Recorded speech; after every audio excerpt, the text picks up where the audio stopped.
Well, we have a breaking weather situation down in Florida. A tornado just crossed Interstate 75.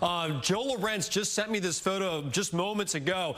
There it is, the tornado crossing I-75 and moving over into the Everglades. We have another picture. This from FDOT. There's that tornado moments after crossing Interstate 75. So dangerous situation developing down in Florida with Hurricane Milton moving in. See, there's those supercells developing out ahead of the hurricane over Florida, and the tornado threat will increase throughout the day as Milton approaches the coast. An unusually dangerous situation on the west coast of Florida. Here's video from Anna Maria, Florida. This is from my friend Denny Garcia. Notice the debris piles all up and down the streets.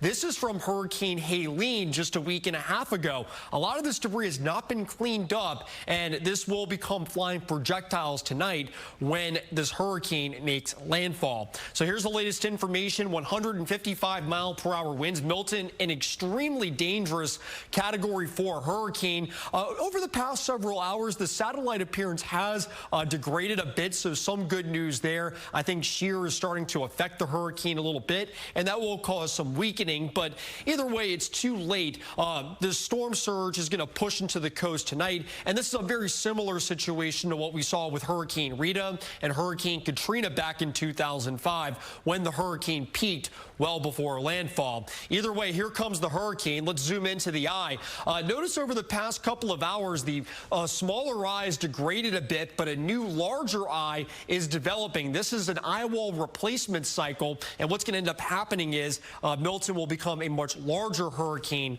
by the time it reaches the coast. Another thing to keep an eye on, too, is the eye had been running a bit to the right of the track. This is going to be a big determining factor later on tonight as to whether or not landfall happens closer to Tampa Bay or further down towards Sarasota or even Cape Coral. But either way, this is the worst case scenario for the west coast of Florida and has the potential to end up being one of the worst disasters in American history. You can see computer models tightly clustered there between Tampa Bay and Fort Myers, likely riding right up towards Orlando and the Melbourne and Cape Canaveral area as well.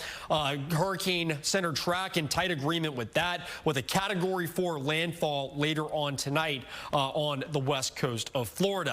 But the big story with this hurricane is going to be the storm surge.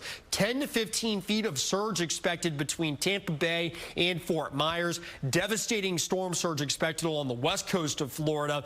But this area near Tampa and Sarasota has gotten lucky very many times over the years with Charlie, Irma, and Ian all missing to the south, but it does look like their luck is going to run out tonight, and hopefully everybody along the coast has taken those evacuation orders seriously and moved inland. So here's the bottom line. A historic hurricane strike is expected tonight. The highest threat is for west central Florida. Catastrophic storm surge is expected along the coast, and widespread wind damage is expected inland and away from the center.